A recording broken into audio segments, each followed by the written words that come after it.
আমি বারবার একটা কথা বলছি যে জনরোষের কথা বিভিন্ন মিডিয়া উল্লেখ করছে, জনরোষ বলে এখানে কোনো বাস্তব চিত্র নেই। আমি তাদের সকলকে চ্যালেঞ্জ করেছিলাম যখন সোনারপুরে ঘটনাটা ওঠে, সেই সোনারপুরে আমিও সেখানে উপস্থিত ছিলাম যখন দাদা সেখানে যায়। কিন্তু তার পরবর্তীতে আমি যে কটা মিডিয়া চ্যানেলে বাইট দিয়েছি, আমি সকলকে একটা কথা বুক টুকে বলেছি যে আপনারা যদি পারেন দুদিন পরে ঠিক সমান অঞ্চলে গিয়ে দেখুন, যদি সমান মুখগুলো আপনারা আবারও দেখতে পারেন, তার পরবর্তীতে বলবেন যে উপাসনা তুমি হয়তো ভুল ছিল।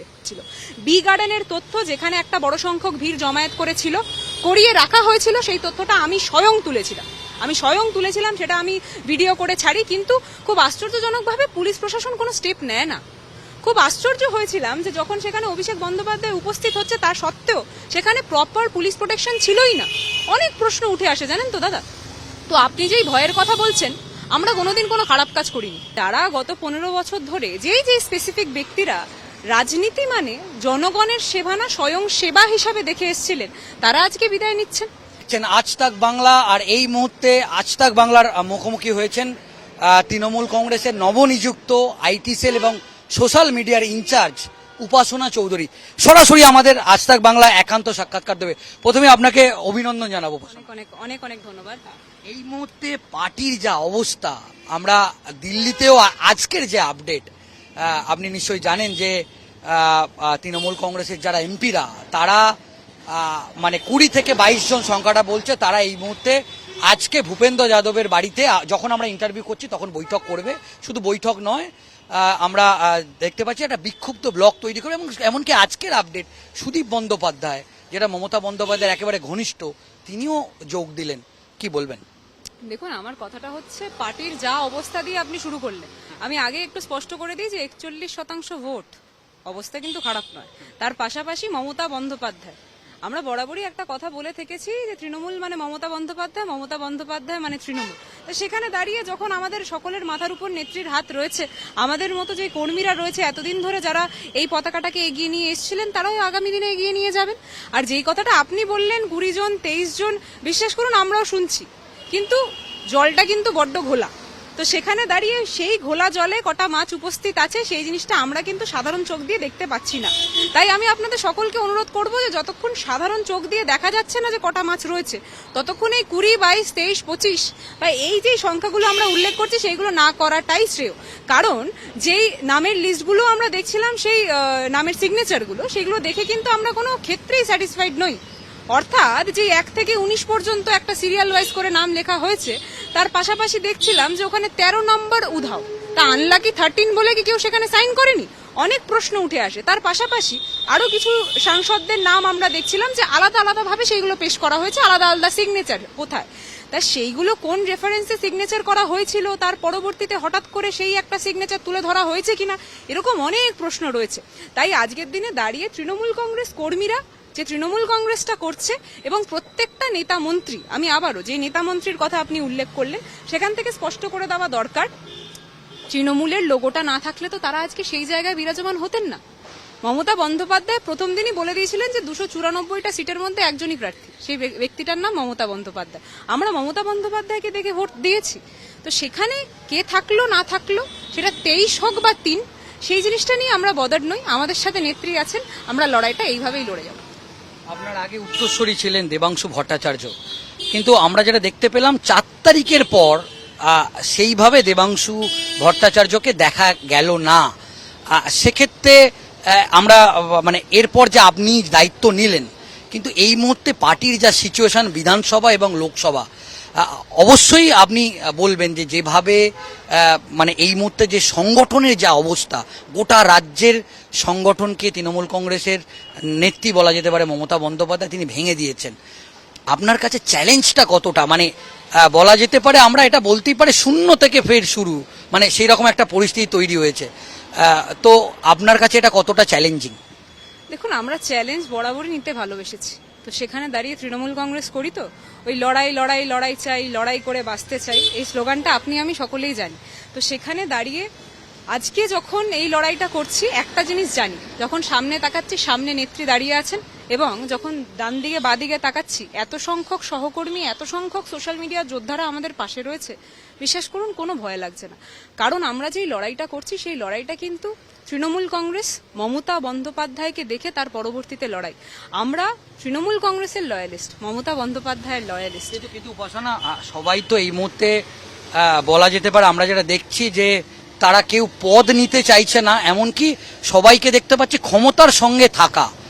এই যে 15 বছরের একটা সরকার ছিল, পরিবর্তনের পালাবদলের পর রাতারাতি যেভাবে বিজেপিতে যোগ দেওয়ার চেষ্টা বা শুভেন্দু অধিকারীর সঙ্গে মুখ্যমন্ত্রীর সঙ্গে দেখা করার চেষ্টা, যে ছবি আমরা দেখলাম, কিন্তু এই মুহূর্তে সবাই তো তৃণমূল কংগ্রেস ছেড়ে দিতে চাইছে এবং সবাই ক্ষমতার সঙ্গে থাকতে চাইছে। সেক্ষেত্রে তুমি যেভাবে দায়িত্ব পেলে বা দায়িত্ব নিলে, সেক্ষেত্রে তোমাকে একটা ব্যতিক্রম দেখা যাচ্ছে। তুমি মানে এই রকম একটা সিচুয়েশনে এই যে চ্যালেঞ্জটা, সেটা কতটা তোমার কাছে মনে হচ্ছে কঠিন?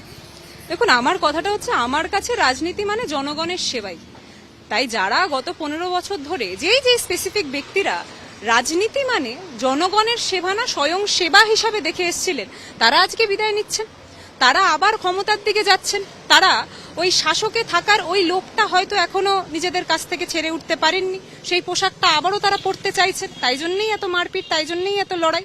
কিন্তু কি জানেন তো, আমরা যারা কর্মীরা, আমি আবারও নিজেকে কর্মী বলতেই ভালোবাসি। আমার নেত্রী বরাবরই, আপনি শুনেছেন যে নেত্রী কিন্তু নিজেকে বরাবরই কর্মী হিসাবেই পেশ করে এসেছিলেন।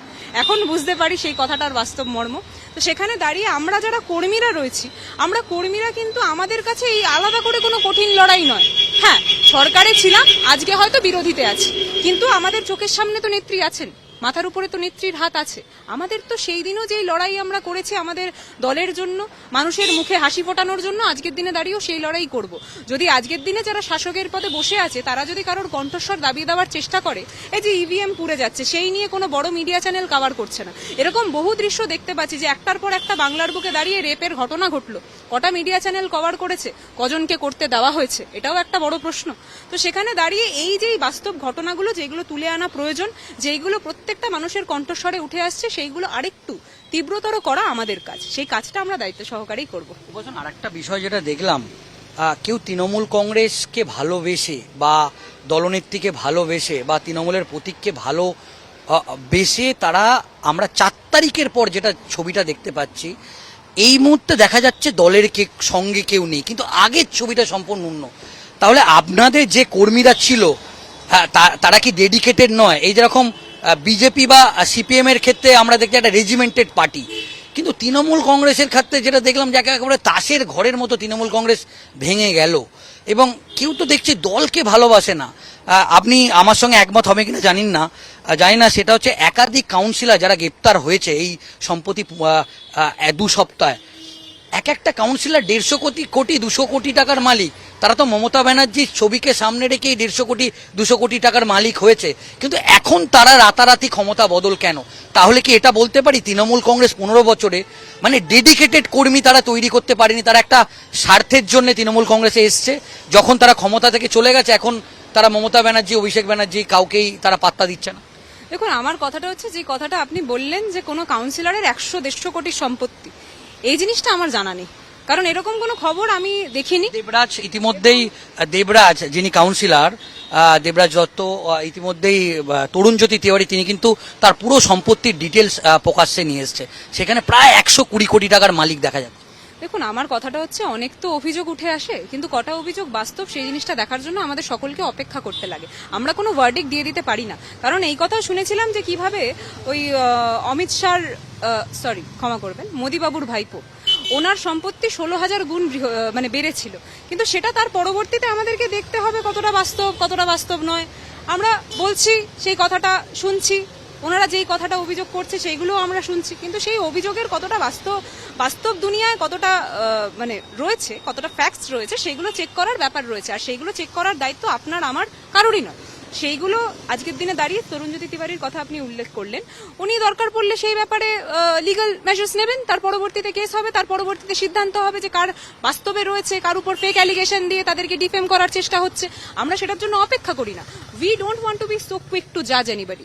আমি মনে করি যে আমাদের সেই সময়টা সেই বিষয়টার উপর দেওয়া উচিত, তার পরবর্তীতেই বাস্তব তথ্য উঠে আসবে, না হলে ম্যানিপুলেটেড তথ্যই কিন্তু উঠে আসবে, সেই জিনিসটা হতে দেওয়া যাবে না। সেটা আমরা আরেকটা ছবি দেখছি যে যেভাবে আপনাদের একের পর এক কাউন্সিলর গ্রেপ্তার হচ্ছে এবং অভিষেক বন্দ্যোপাধ্যায় প্রথম দিন যেদিনকে সোনারপুরে গিয়েছিলেন যেভাবে ডিম থেরাপি আমরা যেটা বলছি যেভাবে তারা একটা হচ্ছে একটা দুর্নীতির পাহাড় প্রমাণ লোকাল কাউন্সিলর স্থানীয় চেয়ারম্যান তারা সবাই ছেড়ে দিচ্ছে পদ ইস্তফা দিচ্ছে এবং অভিষেক বন্দ্যোপাধ্যায়ের প্রথম কর্মসূচিতে যেভাবে ডিম থেরাপি একটা জনরোষ দেখতে পাচ্ছি এই রকম একটা সিচুয়েশনে আপনি দায়িত্ব নিলেন আপনি নিশ্চয়ই জেলায় জেলায় যাবেন এই ডিম থেরাপির মুখোমুখি হলে আপনি মানে পারবেন এইরকম যা সিচুয়েশন দেখুন যে ডিম থেরাপির কথাটা আপনি বলছেন না এটা তো কিছু লোকজনকে সাজিয়ে তার পরবর্তীতে তাদের স্কুটি বা গাড়ির মধ্যে ক্রেট ডিম তুলে দেওয়ার পরে তাদেরকে আদেশ দেওয়া হয়েছে যে সেই ডিমটা যাতে ছোড়া হয় আমি বারবার একটা কথা বলছি যে জনরোষের কথা বিভিন্ন মিডিয়া উল্লেখ করছে জনরোষ বলে এখানে কোনো বাস্তব চিত্র নেই আমি তাদের সকলকে চ্যালেঞ্জ করেছিলাম যখন সোনারপুরে ঘটনাটা ওঠে সেই সোনারপুরে আমিও সেখানে উপস্থিত ছিলাম যখন দাদা সেখানে যায় কিন্তু তার পরবর্তীতে আমি যে কটা মিডিয়া চ্যানেলে বাইট দিয়েছি আমি সকলকে একটা কথা বুক টুকে বলেছি যে আপনারা যদি পারেন দুদিন পরে ঠিক সমান অঞ্চলে গিয়ে দেখুন যদি সমান মুখগুলো আপনারা আবারও দেখতে পারেন তার পরবর্তীতে বলবেন যে উপাসনা তুমি হয়তো ভুল ছিলে কিন্তু আমি চ্যালেঞ্জ করে বলতে পারি সেই সমান মুখগুলো তারা আবার দেখতে পারবে না কারণ বাইরে থেকে লোক তুলে এনে তার পরবর্তীতে সেখানে বসানো হয়েছিল